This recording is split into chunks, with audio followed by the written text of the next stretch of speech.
Good afternoon, good evening, wherever you're listening to this podcast from.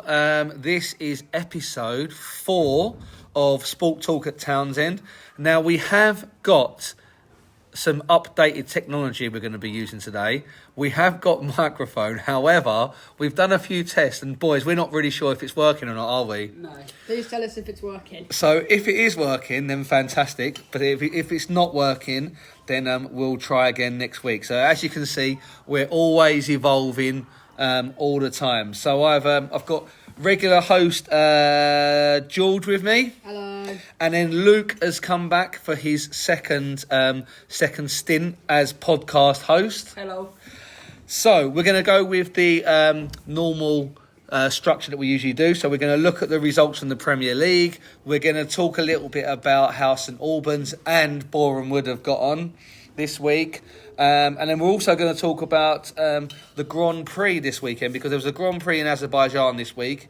And apparently it's the hardest one for the drivers. Do anyone know why it is, boys? Why it's the hardest one? I don't really know. Because the two McLaren drivers touched wheels. Yeah, because they touched wheels, but they reckon it's the hardest Grand Prix because of the heat. They reckon it can get up to over 60 degrees in the cockpit. So it's a really difficult one for the drivers physically. So let's get on with the results from this weekend. So the last weekend before the international break. So we had a game on Friday night where Bournemouth beat Fulham 3-1. And then moving on to Saturday, and the early kickoff saw Spurs take on Leeds. Now we know that in the school that we have 3 teachers, I think, that support Leeds. Who are they, boys? Can you remember? I know Mr. Armitage and Mr. Morgan are 2 of them. I can't remember the other one. Same. I'm pretty sure, boys. I think it was Mr. Bremner who's the other Leeds fan as well. So yeah, it was Mr. Bremner. There we go. So we have that result in, and it was a win for Spurs away at Ellen Road. So first defeat in a year for Leeds at Ellen Road. So not the mighty fortress that they thought they might have once had. Spurs won 2-1. Arsenal got quite a routine win at home versus West Ham, beating them 2-0, where it was a return or a goal against his old team for Declan Rice. Did anyone see that? Yeah. I didn't see the game, but I saw Declan Rice score. Yeah, Declan Rice scored against his old club. Then we had Manchester United, or Mr. Timpson's Man United. Mr. Timpson's Man United. Mr. Timpson's Man United got a well overdue 2-0 win against Sunderland. Who would have thought that them playing against a team that have been promoted, like the only win of the season, was a must-win game. So still in a little bit of trouble. Then Chelsea. 2 weeks in a row. 2 weeks in a row. We're going to be 2 weeks in a row. We're going to be talking about Liverpool getting beat again in the last minute. Again by. I can't believe this. Why? And then we had 5 games on Sunday as well. We had Aston Villa beating Burnley 2-1. Everton beat Crystal Palace 2-1 again, another last-minute goal. That's Crystal Palace's first loss of the season. Exactly, and the first loss for like 19 games, I think, or something like that. Games. Yeah, for a team like Palace, that's an incredible run. Well done, Palace. Absolutely. Scoring his first goal for Everton. It was, yeah, that was last minute, wasn't it? So, and there's a few people that we'll talk about the England squad as well, and we'll talk about a few of them that have actually not been called up to England, which is probably making headlines more than the people that have been called up. Newcastle, heaping more misery onto Ange Postecoglou at Forest, winning 2-0 Newcastle. Wolves and Brighton played out a 1-1 draw. And last but not least, Man City and the machine that is Erling Haaland won 1-0 at Brentford. So, where do we start? I think, George, for your sake, I think we'll start at Stamford Bridge, shall we? No. So, talk us through that game, George. Talk us through how you think the game went. How have we gone from 5 points clear to 1 point behind? I genuinely can't believe it. Our first game back is at home to Mr. Timpson's Man United. I think this is one of the first times I've ever genuinely been worried in the long term to play Man United. It's going to be quite a tough game, isn't it? Mm-hmm. So what do you think about the game? Did you see the game at all? I didn't see the game, but I did see the Bournemouth Fulham game the day before. That was a really good game. I was at my cousin's house. I think we turned the TV on in the 60th minute, and we still saw every single goal. Yeah, absolutely. It was a good game on Friday night. It was a good way to start the Premier League weekend, wasn't it? 4 very quick goals. Yeah, and Antoine Semenyo looks like an absolute powerhouse in the Premier League at the moment. Looks like one of the best players in the league, doesn't he, Luke? What do you think about him? I think after what happened when it was against Liverpool, he's come back and shown everyone what he can do. Yeah, absolutely. I think that is one of the real testament of character, and what we talk about quite a lot in PE and things like that is about resilience, don't we? And we talk about when things get a little bit hard, can we, or things don't go quite our way, can we overcome things to make sure that we really persevere and power through? And I think Antoine Semenyo, after what happened at Liverpool, has really not what this club stands for. Absolutely, yeah, but as well, it means that he's actually moving forward, and he's really showing some great resilience to show he's one of the best teams in the league. So yeah, really, it's one of them things where I also feel quite proud of him as well, the way he's come through. Even though he's not part of the club that we support, you're actually quite proud of him, aren't you? The way he's done that. I want him at Liverpool. He would be he's looking like quite a good fit for Liverpool, I think. I reckon definitely in the summer of next year, a big club like Real Madrid or Bayern Munich are definitely going to come poaching like they did with Dean Howson. I reckon they could take Semenyo as well. Yeah, absolutely. It could well be the case, couldn't it? So going back to that Chelsea-Liverpool game, did you see Caicedo's goal? Yeah, what a screamer. He touched the Chelsea badge afterwards. He did. Like Caicedo, you could have joined us, but then you chose to go to Chelsea. I think he was open to joining Liverpool. That's not what you do. But it was a great goal what he scored, wasn't it? The way he took the ball, took it past the player, and then just smashed it in the top corner, didn't he? What about your new keeper? The glove of the keeper. Yeah, that's actually what I was about to say to you, George. What do you think about the new keeper? I think against Southampton he played really well, but I think we can't fully blame how bad we've been because Alisson's been injured, and that's kind of his first real big test at Liverpool after a game against a championship side like Southampton. That's a pretty easy game where we can rotate, but that's a game where we need our strongest squad, and I feel like with the Alisson injury we couldn't really achieve that, and I feel like it's going to be one that could come back to haunt him for a long time. So seriously, credit to Mahmoud-Ashvili, he did really well. And what do you think about the current form of Mo Salah? Are you quite worried? A little bit. And why would that be? Why would you be so worried? Like last year, winter, absolutely incredible. Like he did really well when he started. He just kind of stopped. He started really well. Now he's just stopped again. We need him to start playing really well for like Egypt. We need Egypt to get some big nations like Brazil, Spain, France, Belgium, so he could like get ready for the big defenders coming up against teams like United, City, Arsenal. And do you think that losing Trent Alexander-Arnold, obviously who used to play just behind him in that position, do you think that's had an impact on him? Yes, definitely. What do you think? What main thing do you think he's missing? I think Frimpong not really turning up like we all thought he would is a big loss for us. A player like Trent, that's like the character you need in our team. We all thought he was going to be a one-club man, but how we were wrong. Yeah, I think it's just his range of passing. I think that Salah's missing as well. Like Salah would drop in, wouldn't he? He would make a run back towards Trent and then spin in behind, and it's almost like they were telepathic in their response. And then Trent would play that ball in behind Salah, and Salah would run onto it. So I do think there's still scope there, but like Liverpool have got such a strong squad. I think definitely some pieces of our puzzle missing. Like, and at the start we weren't on our best form, but we won like 6-7 games in a row. Now that we're back, I don't think it's really the same as what we had. Yeah. I think it's something to work on for them, isn't it? Yeah. Okay, what about, let's talk about the Spurs game then. So the Spurs lead. So did you see any of that game? Yes, I saw the ball on the pitch, which shouldn't counted. Yeah, it was actually a beach ball, wasn't it? Yeah. And you'll be too young for this, but years ago when... His son Liverpool. Yeah, do you remember? Yeah, my dad's told me many stories about this. So Darren Bent had there was a beach ball on there, and the ball hit the beach ball and went past the goalkeeper, and the goal stood. Now the law has been changed, so that won't happen anymore. But it was quite interesting to see a beach ball roll across the pitch.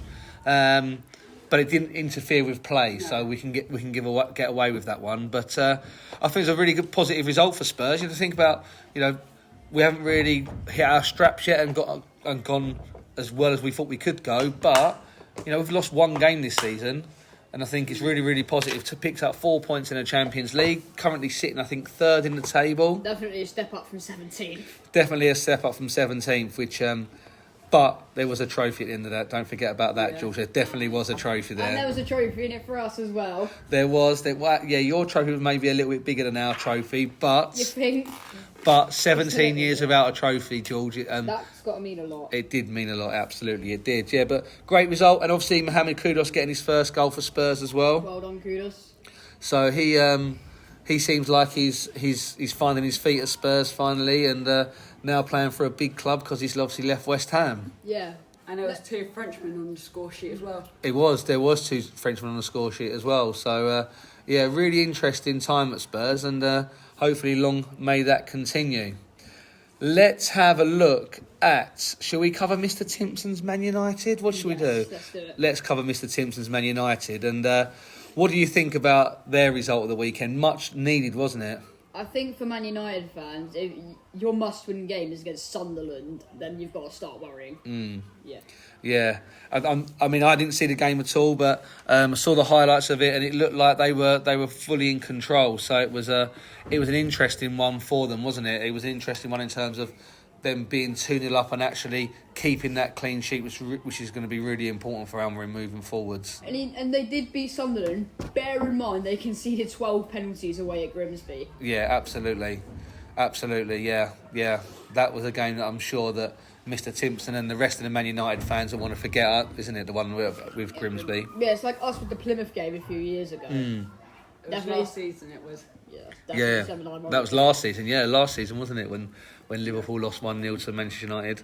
No, it's Liverpool lost 1-0. Liverpool lost 1-0 to Plymouth, should I say? We're now bottom of the table. Yeah, They only absolutely. scored because they got a penalty. Well, they end up getting relegated as well, Plymouth, didn't they? So We're technically could get relegated from the Championship. that'd be really funny. Imagine that. Anyway, let's talk about Everton, and in particular, Jack Grealish. So Jack Grealish has moved to Everton, hasn't he, on loan from Aston Villa, on loan from Manchester City. I got there in the end. Manchester City for the rest of the season. He seems to have made a really, really good start. He got Player of the Month for September, I believe. Did he? I think so. It might have been August, September. One of the months he's got Player of the Month, but he still doesn't find himself in Thomas Tuchel's England side. I think if you're on form like that, you got to get called up to the England squad. It could. I don't want something similar like the Euros when Southgate said we don't have a natural replacement for Calvin Phillips. Calvin Phillips. Why Calvin Phillips? We've got players like Harry Kane, Jude Bellingham, Bukayo Saka, great keeper like Pickford, and he's worried about not having Calvin Phillips. It's really difficult because you think about the players that have been left out of this squad. So you think about Jack Grealish hasn't been included in the squad. Phil Foden hasn't been included in the squad. Adam Wharton at Crystal Palace hasn't been included. And the most notable one that's been left out is probably Jude Bellingham. Well, to be fair, I think Foden hasn't really been on the best form. Correct me if I'm wrong, but I think that was his first Man City goal for over a year. I'm not too sure if that was. Please correct me if I'm wrong. But I think a big name player like Bellingham out. I think he's still injured for a little bit. I think that's still taking him a while to recover, so that's fair enough. But Adam Wharton's been doing well for Crystal Palace. Like Jack Grealish definitely needs to start regular with the performances he's been putting in recently. I'm just a bit concerned with when he leaves players like that out is the fact that there's only one more international break after this, which is in November, and then we don't have an international break after that until March. Yeah. So it's a long time, and there's only 2 or 3 sort of camps before they meet up for the summer for the World Cup, because we're going to qualify for the World Cup, aren't we? So we're going to qualify for the World Cup. So it's one of them things, I think, where people like Grealish and Foden, they should be really getting a little bit concerned now, the fact they may not make that World Cup squad. And I can't think of... I think it's inconceivable that they won't be part of it. But you never know, do you? You never know. You never know. So, as something to keep our eyes on as England build up to these games between Wales on Thursday in a friendly before they travel to Latvia, I think, next Tuesday. I think we could win both games. Yeah, they should be looking to win both games. I think there'll be lots of change at Wembley on Thursday for the game. Lots of players may be given a chance. So Nico Riley from Man City has been earned his first call-up. His first call-up against, I believe, Mr. Morgan's Wales. Yeah, against Mr. Morgan's Wales. And then we've got Jarell Quansah has been called up as well. Doing very well at Leverkusen since he left Liverpool. Good to see that. And he came out and he said about the fact that the reason why he left Liverpool was because he got to age 22. He's age 22 now, I think, and he said that he just wants to play games because he wants to get to where he should be. So rather than stand at Liverpool and potentially being a bit part player, he's actually gone to Leverkusen where he's a mainstay of their back four. Definitely understandable for Quansah. Have a great career. Yeah, I think so. I think it's important for him to do so. So, bringing us on to the idea of teamwork and looking at teamwork, and we've spoken about teams this year or this podcast, and we've spoken about how teamwork is really, really important. If any of you did any of you see the Azerbaijan Grand Prix at the weekend? No. So the Azerbaijan Grand Prix took place. As we said at the start of the podcast, it's one of the most grueling podcasts for the drivers because of the severe heat that happens there, and it meant that McLaren actually won the drivers' constructors championship. So I don't know if you're aware of it, but there's two championships. There's the individual driver championship, and then there's the championship for the constructors, so for the team. Okay, and McLaren actually won that on Sunday with 6 races to spare. However, there seemed to be a bit of an issue between the two drivers, so Oscar Piastri and Lando Norris. So 2 of the drivers actually battling it out for the drivers' championship. And as they went round the corner, it looked like one of the drivers actually moved their car into the other driver and making them touch the wheels. Now, when you touch wheels at 150, 200 miles an hour, could cause quite a considerable amount of damage. But I'm just interested, boys, to get your view on the powers of teamwork and how teamwork can ultimately lead you to success. And so what do you think about teamwork, first of all, George? I think the guy, if he did intentionally try to bash into the other car's wheels, that's definitely not what sport stands for. Teamwork is very important, not just here at Townsend, but all across the world. Got teamwork, it will help you succeed. Teamwork is what can help, like in football, take teams from very low to potential greatness. Absolutely, I think, and you've got several what we call cogs several cogs that actually help, and they've all got their all individual jobs, haven't they? Yeah. So if you think about a pit stop, for example, in Formula One, if that pit stop is not done within literally 1.5 seconds, and everyone does their job properly, then it could be the difference between winning and losing the race, can't it? Yeah. So, Luke, what do you think about teamwork? I think whoever it was should apologise to the other driver, and then they just go from there. Yeah, I think so. There wasn't really anyone taking real responsibility regarding that teamwork, regarding the incident that happened, and they both said, "Oh no, it wasn't anything to worry about." The team would have been quite happy because they won the constructors' championship, but you've got to remember that the 2 vital cogs are those 2 drivers that have got them there, and they're now both vying for the title. So it'd be really interesting to see the last 6 races regarding what happens in those 6 races. So that really brings us to the end of our podcast for this week. So we're going to have a very special guest next week. Now, we mention this person every week, Mr. Timpson, and Mr. Timpson is going to be our special guest next week. It's quite amazing that we've worked out, boys, haven't we, that he's actually volunteered himself in an international break, which means that he won't be coming in here after a Manchester United defeat. Because they aren't playing. Because they're not playing. But it'd be interesting to really hear his viewpoint on how the club's running, how the club how he feels like they're progressing, because Mr. Timpson does attend quite a few games as well. But before we go, one thing I forgot to do is we haven't had our St Albans roundup. Oh yeah, we haven't had our non-league roundup. So let's have our non-league roundup quickly before we go. So who wants to go first? So George is going to go first. So George, give us a rundown of St Albans City this week. 1-2-0 away at Averley. I think last week I said I was going to go. I didn't make it in the end. We had to turn around halfway down the M11 because it said we weren't going to arrive until like halfway through the second half because there was, I think, quite a bad accident on the M11. I think it was the M11 anyways. And I hope everyone who was involved in that crash, I hope you're all okay. But yeah, we couldn't get to the game. And typical, the one time we're not there, we win. Yeah, 2-0. Was that in the trophy? In the FA trophy? Yeah. And even the cameraman for our club YouTube channel turned up late. Wow. So it was a quite big accident. So hopefully those people are okay. So 2-0 in the FA trophy. So they go through to the next qualifying round, or is it the first round proper? I think it's the next qualifying round, then the first round proper. For the first round proper. And then what have we got in store this weekend for St Albans? Away at Banbury, last qualifying round of the FA Cup. I hope we can win. I really want to see us in the FA Cup. I want to see us win it.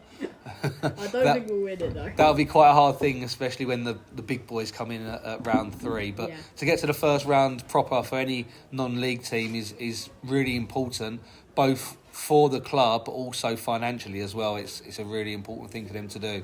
So St Albans play Banbury this week. And then Luke, what about Boreham Wood this week? They won 3-0 away at Yeovil. 3-0 away at Yeovil. So another good result for the boys. Yep. Yeah, and what do you know that leaves them in the table? 4th now. They were 3rd, but Carlisle won. If they drew, Boreham would have been 3rd. Okay, so 4th is... and we spoke about it last week, didn't we? About the fact they've only just got promoted. So it's a really, really good thing for them to do. To be 4th in the league where they've just been promoted leads them well into the next games. So who have they got next weekend, do you know? FA Cup away to Eastbourne Borough. Okay, so Eastbourne Borough. So again, Boreham Wood are now playing in the FA Cup. I think it's the 4th qualifying, or is it 3rd qualifying round? 4th qualifying round draw. 4th qualifying round. So looking to get through to the first round proper. So now that really does bring us to the end of today's recording. So I hope you enjoy listening to it. As I said, like we're really happy with the feedback that we're getting from people that are listening, and hopefully the listeners will continue to rise. We don't know if this microphone's going to work yet, so we're interested to listen to it back and see if it works. But from George, it's goodbye. Thank you. And to Luke as well, it's goodbye. Goodbye. And we'll speak and look out for the next episode on Sport Talk at Townsend.